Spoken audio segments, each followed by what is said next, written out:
Bonsoir à tous, bienvenue dans le Clubhouse J-4 avant le choc de la 32e journée de Ligue 1 avec la réception de Marseille dimanche soir à 21 h au stade Chaban-Delmas. Aucune victoire phocéenne, vous le savez, depuis 1977 à l'Escure puis à Chaban. Dans cette émission pour évoquer ce choc, deux capitaines, le vice-capitaine tout d'abord Grégory Sertic et puis le capitaine Lamine Sané seront sur ce plateau pour nous parler donc de la confrontation entre ces deux clubs avec Roxane. Vous le verrez, la guerre est déjà déclarée sur les réseaux sociaux. Mais pour l'heure, on retrouve tout de suite Olivier Faure, le tour de l'actu en moins de 2 minutes.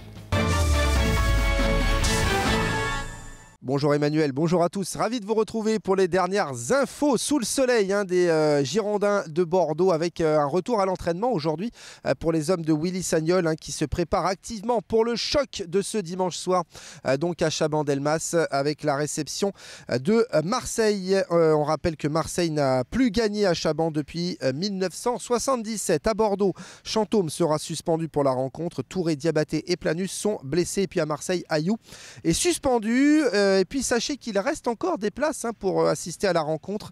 Un petit peu moins de 2000 places. Rendez-vous dans vos points de vente habituels. Et puis hier soir, on le rappelle, Monaco et Montpellier se sont séparés sur un match nul 0-0 dans le match en retard de la 25e journée de championnat. Rien ne bouge donc au classement. Et puis on connaît la programmation de la 34e journée de championnat. Bordeaux-Metz se jouera le samedi 25 avril à 20 h. Enfin, la campagne d'abonnement est lancée pour la saison prochaine dans le nouveau stade. Elle s'adresse aux personnes qui n'étaient pas abonnées jusque-là. Rendez-vous donc sur le site internet des Girondins de Bordeaux pour tout savoir. Voilà pour les dernières infos, Emmanuel. Merci Olivier, on accueille comme il se doit notre premier invité ce soir, Grégory Sertic. Bonsoir. On la refait. On la refait, parce que mon nom comme ça, Grégory. C'était pour donner du rythme. Mes parents m'ont dit je m'appelais Grégory, c'est Grégory, non. On refait. C'est pas l'accent. C'est quoi? Bonsoir Roxane. Bonsoir Daniel. Allez, c'est dans la boîte, on garde tout ça. Comment ça va Grégory? Sorti de l'entraînement, comment s'est déroulée la séance du jour? Très bonne. Opposition et exercice atelier. Un peu de vitesse, de physique. Donc ça donne un peu de peps, ça fait du bien, un peu de jus, donc c'est tant mieux. Bon, vous avez cadré vos frappes, c'est ça, sur l'atelier Voilà. Parce que moi j'ai pu assister à l'entraînement, bravo. Ouais, c'est un petit jeune de CFA dans les buts, ouais, malheureusement pour lui. Bon, il reviendra plus. si, il est très bon, un petit Gabi. Allez, on est à quelques jours maintenant, à J-4 de ce choc de la 32e journée de Ligue 1 avec la réception de Marseille dimanche soir au stade Chaban-Delmas. Il va en être beaucoup le sujet, l'objet de cette émission aujourd'hui. Et on commence notamment sur les réseaux sociaux où la guerre est déjà déclarée entre supporters. Ah oui, exactement. Avec ce post sur notre page Facebook, ils sont chauds patates à Marseille et vous.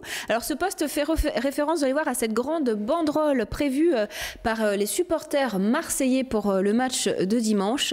Voilà, donc ça vient de Marseille. Alors eux, les ultramarines, ont répondu sur Twitter, tous au stade dimanche, défaite interdite. Vous allez voir le tweet de nos ultramarines dans quelques secondes. Notre Benjamin va cliquer, hop, voilà, défaite interdite. Et ensuite, il y a eu plein de noms d'oiseaux qui sont sortis que je ne citerai pas, bien évidemment, mais j'ai réservé pour notre invité Grégory Sertic deux petites photos bien rigolotes qui ont fait le buzz, bien sûr, sur notre page Facebook. Regardez comment répondent, voilà, les supporters girondins, les Marseillais, en gros, à la poubelle, et une autre qui est amusante, un peu moins, mais bon, voilà, droit au but, avec un supporter qui... On va dire que c'est un peu plus grivois. Voilà, exactement. Mais en tout cas, la guerre est vraiment déclarée sur les réseaux sociaux. Et depuis 77, Marseille qui ne s'est pas imposé à Chaban-Delmas. Ça sera donc la dernière rencontre entre ces deux clubs de l'histoire, entre ces deux clubs dans ce stade mythique qui est Chaban-Delmas. Évidemment, vous en parlez entre vous. C'est un gros challenge de ne pas faire partie de l'équipe qui pourrait éventuellement être défait par Marseille. Oui, c'est sûr. C'est un challenge, mais aussi une certaine fierté. De ne pas perdre contre Marseille. On sait que ça tient à cœur aux supporters, aux gens du club, mais nous, je pense aujourd'hui, on se focalise vraiment sur la victoire et accrocher l'Europe. Après, Marseille, ça tient vraiment à cœur, comme j'ai dit, aux supporters, mais il ne faut pas oublier de jouer, de gagner ce match qui est important pour nous, parce que même si on gagne contre Marseille, on vient qu'à 3,2. Donc on se rapproche vraiment des places européennes, donc il ne faut pas l'oublier. Le premier objectif, c'est vraiment de gagner.